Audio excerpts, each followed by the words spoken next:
Bonjour et bienvenue dans les suggestions cinéphiles de l'Odyssée. Aujourd'hui, la suggestion cinéphile numéro 118 et une formule nouvelle que nous expérimentons grâce à la présence de notre formidable président Jean-Paul Costa, qui a été président de la Cour européenne des droits de l'homme, qui est aussi président de la Fondation René Cassin et qui est président des RCA Odyssée et qui est donc un remarquable et exceptionnel juriste, mais en même temps un cinéphile redoutablement de grande qualité.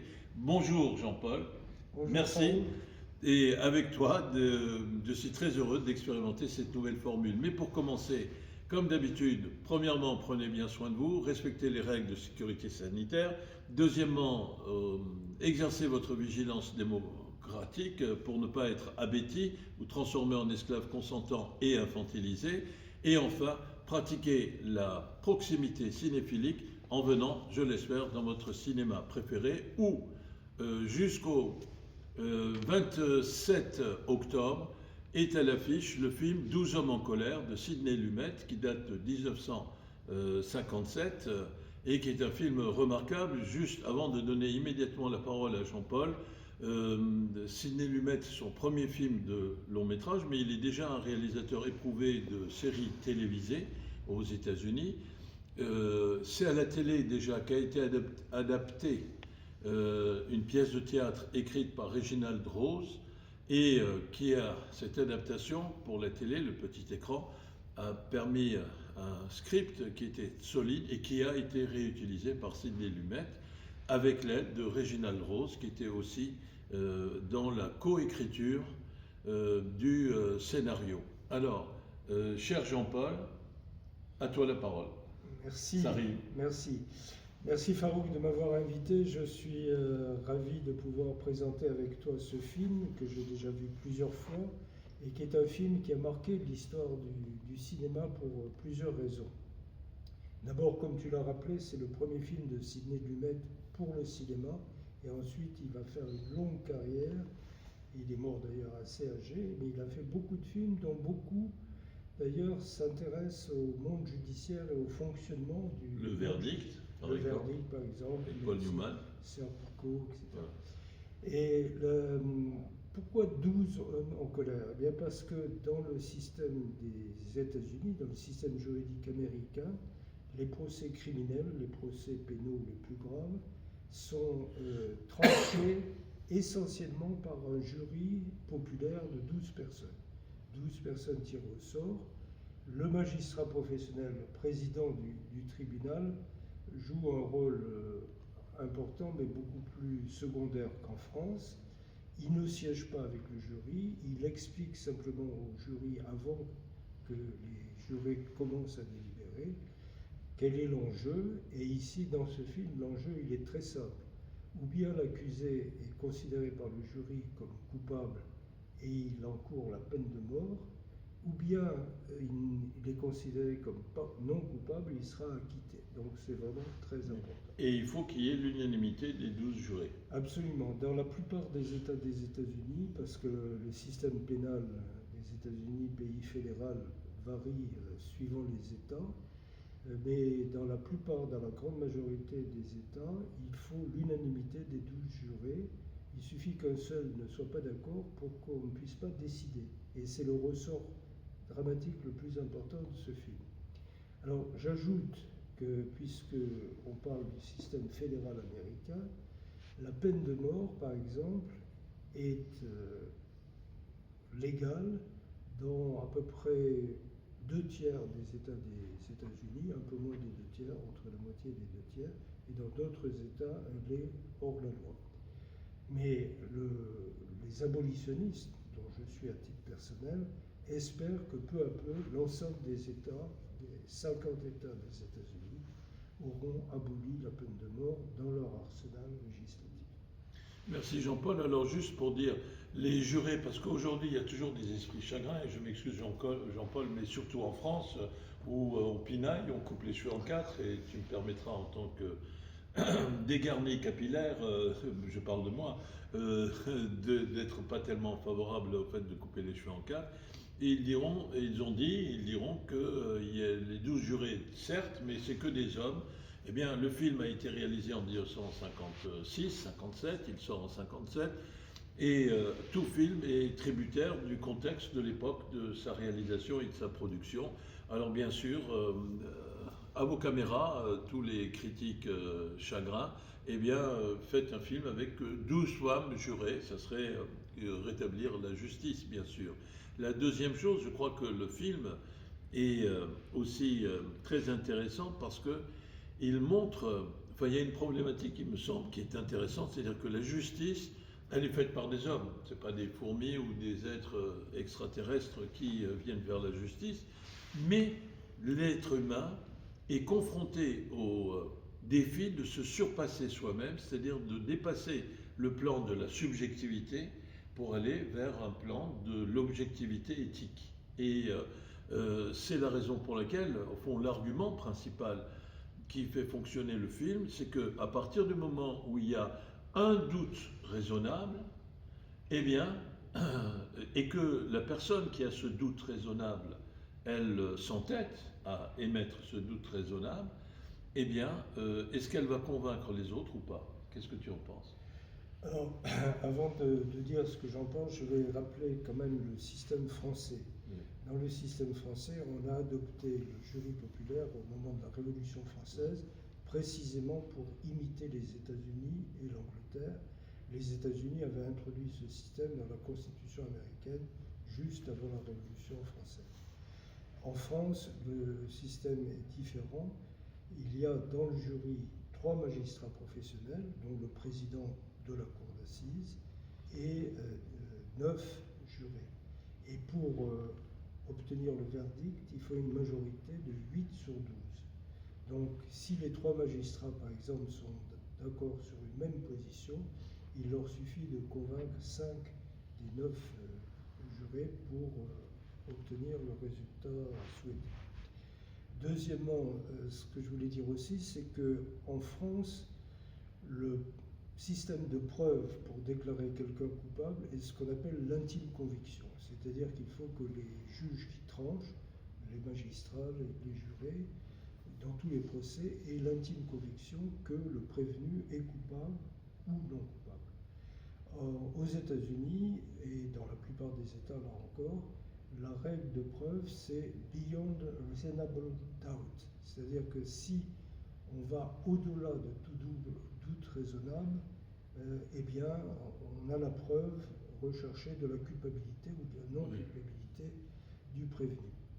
Et dans 12 hommes en colère, ce qui est extrêmement intéressant, c'est que le personnage principal, le 8e juré, brillamment interprété par Henry Fonda, va dire simplement aux 11 autres, qui sont d'emblée pour la culpabilité, moi je ne suis pas sûr parce que j'ai un doute, et il faut qu'il essaye de démontrer aux 11 autres que ce doute est raisonnable. Alors maintenant, je ne raconte pas le film parce qu'il y a évidemment un suspense, mais tout repose sur cette idée de doute raisonnable, parce que les autres vont dire à Henry Fonda, oui, vous avez un doute, bon d'accord, mais il n'est pas raisonnable. Et d'ailleurs, comment pouvez-vous être raisonnable à 1 contre 11 ? C'est ça le ressort. Alors, j'ajoute tout de suite que le film, à mon avis, est assez remarquable parce qu'il se passe pratiquement entièrement dans une salle, à huis clos, la salle où siègent les 12 jurés.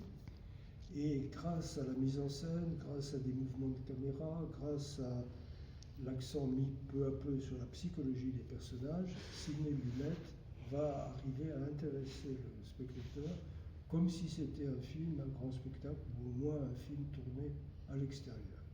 Et c'est très difficile, c'est un exploit, à partir d'ailleurs d'une pièce de théâtre, de faire un véritable film, alors qu'il est basé sur un argument, c'est est-ce que les jurés doivent être certains de la culpabilité, ou est-ce qu'il suffit qu'il y ait des doutes raisonnables pour entraîner l'acquittement? Alors, juste pour rebondir sur ce que tu dis, et qui est évidemment auquel je souscris à 4528%, cher Jean-Paul, je crois qu'il y a une maîtrise aussi de l'art cinématographique extraordinaire dans ce film. Quand je dis je crois, j'en suis certain. Il s'agit bien sûr de ne pas dévoiler la deuxième moitié du film, Mais dès le début, il y a un plan séquence, c'est-à-dire la caméra tourne en continu, qui, premièrement, nous présente les lieux de ce huis clos, c'est-à-dire pour montrer, pour donner en quelque sorte une forme de profondeur cinématographique à ce huis clos, c'est-à-dire à cet espace limité, et puis ensuite l'entrée des protagonistes, c'est-à-dire des 12 jurés, et la manière dont ils vont s'approprier cet espace qui, à partir duquel, appropriation à partir de laquelle ils vont affronter leur point de vue et leur raisonnement. Et au fur et à mesure que les choses deviennent plus, enfin que le doute, disons, ne diminue pas, mais au contraire progresse, eh bien, il y a aussi des tailles de plans, c'est-à-dire des plans plus rapprochés, et aussi beaucoup de plans en plongée ou en contre-plongée, c'est-à-dire qu'il y a vraiment une façon d'apporter du mouvement, de l'ouverture à un espace qui est clos par la maîtrise de l'art cinématographique. Oui, c'est tout à fait vrai. C'est un film qui pourrait être terriblement statique et qui ne l'est pas grâce à la maîtrise, la virtuosité du jeune Sidney Lumet qui devait avoir à l'époque 33 ans. J'en profite pour dire que la pièce de théâtre de Reginald Rose, qui a donc servi de base pour le film, a été souvent par la suite adaptée au cinéma ou à la télévision.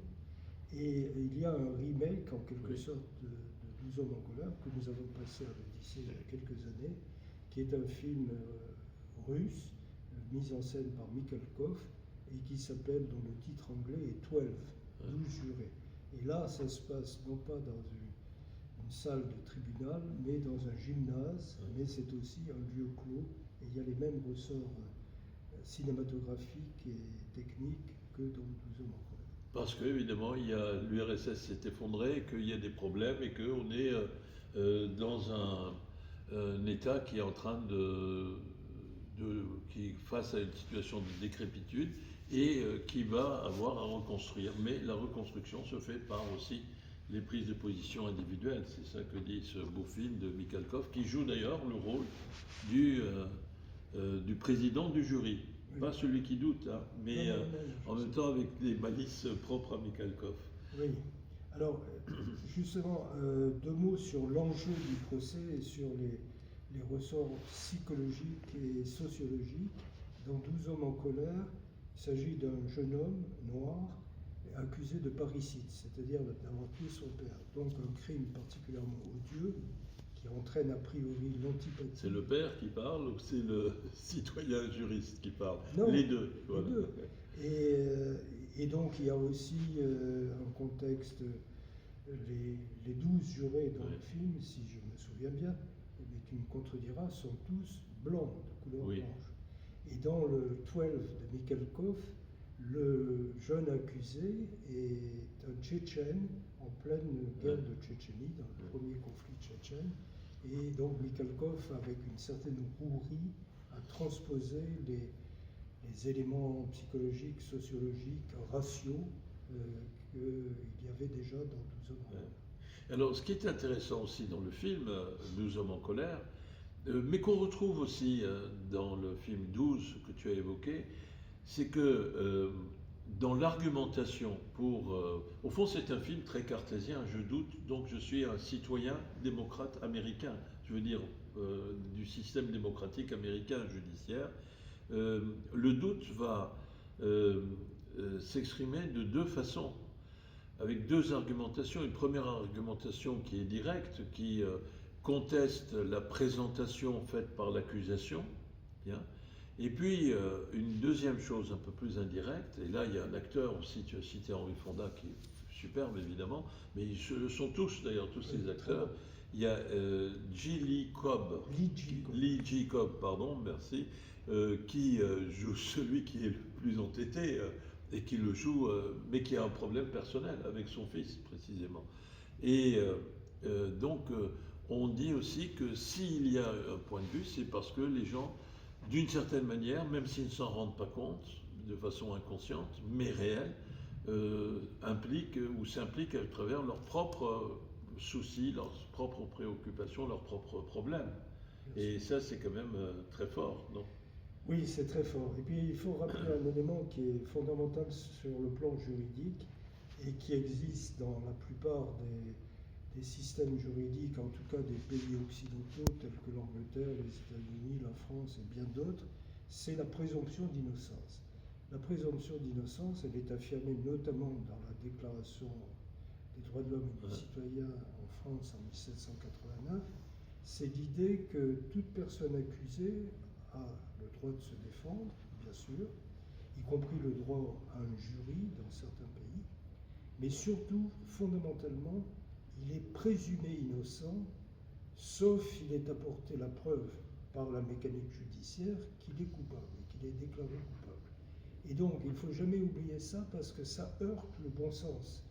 Quand quelqu'un, par exemple, commet un crime en flagrant délit ou en crime flagrant, tout le monde est persuadé qu'il a commis ce crime. Mais même dans ce cas-là, il faut arriver à démontrer qu'il est bien le criminel, qu'au-delà des apparences, il y a la réalité.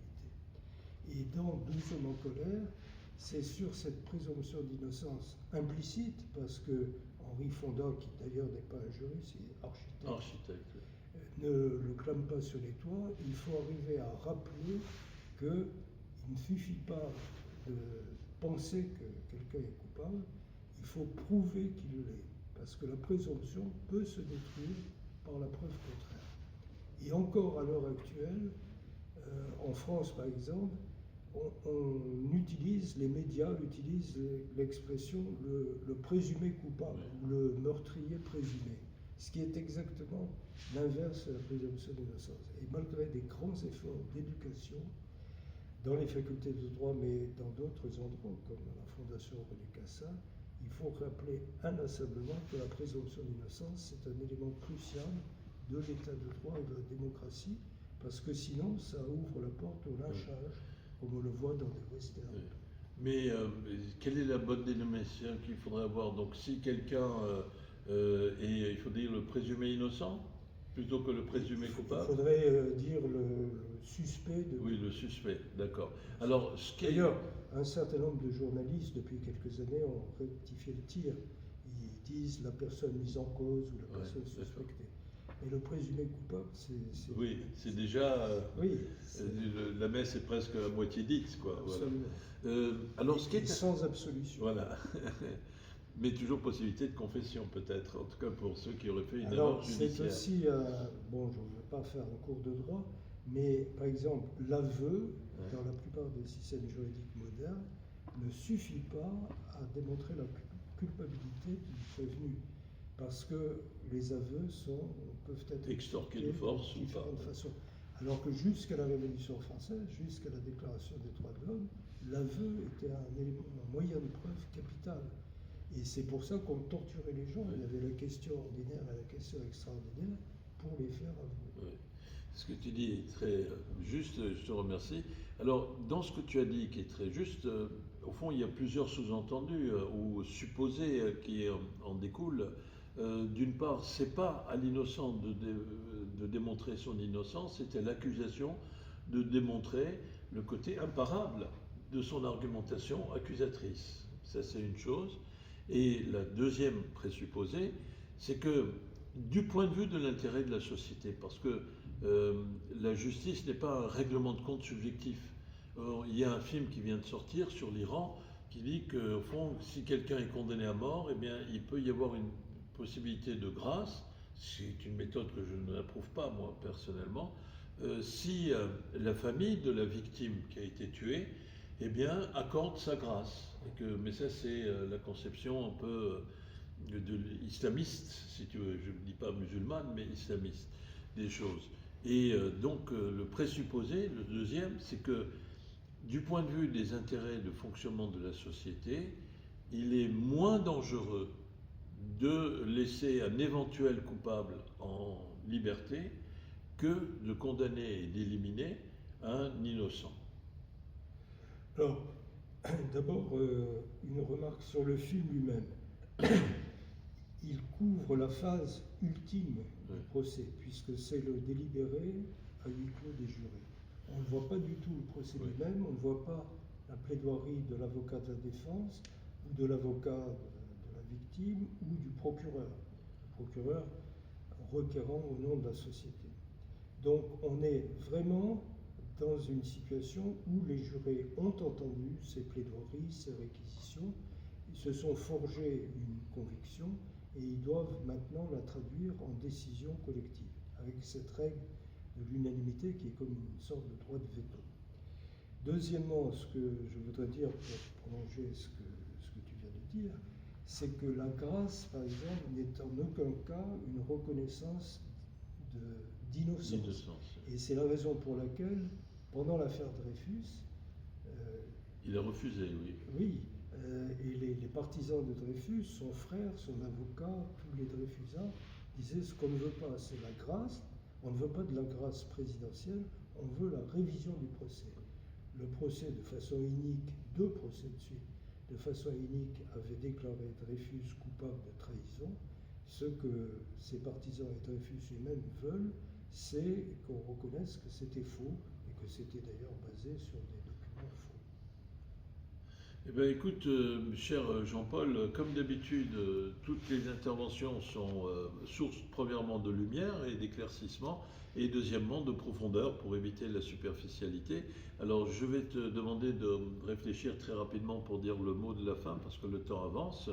Et je voudrais, moi, te remercier d'avoir bien voulu être non seulement un président éclairé et profond, mais un président pilote, puisque nous avons expérimenté aujourd'hui une nouvelle forme de suggestion, ce qui n'exclut pas les autres, mais je pense qu'on pourra recourir, y compris, et j'espère surtout avec toi, à d'autres suggestions cinéphiliques en duo, en quelque sorte, pour, je suis persuadé, le plus grand plaisir de nos spectatrices et spectateurs.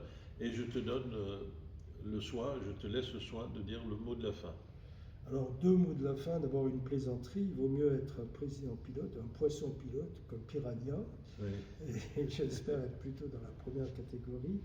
La deuxième chose qui est vraiment centrée sur le film, que je recommande vivement à tous les fidèles de l'Odyssée et même à ceux qui n'y viennent pas souvent, la grande leçon de ce film, c'est qu'il n'a pas pris une ride.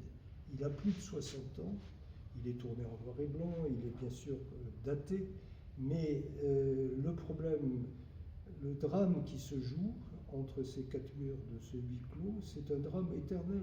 C'est le drame de la culpabilité et de l'innocence, et sans recourir à des grands mots, à Antigone, etc. Oui, et les apparences et la réalité. Vous verrez en regardant ce film que les apparences sont contre le prévenu, contre l'accusé. Et on a du mal à croire au début Henri Fonda quand il exprime ses doutes. On se dit, mais bon, il a peut-être des scrupules, mais ça ne tient pas debout. Mais regardez le film et vous verrez, vous comprendrez. Eh bien, merci beaucoup, cher Jean-Paul. Eh bien, on peut saluer maintenant nos spectatrices et spectateurs. À très bientôt. Merci. Au revoir. Et merci à Valentine qui nous a filmé. Voilà. Et qui nous filme toujours. Et qui nous filme toujours.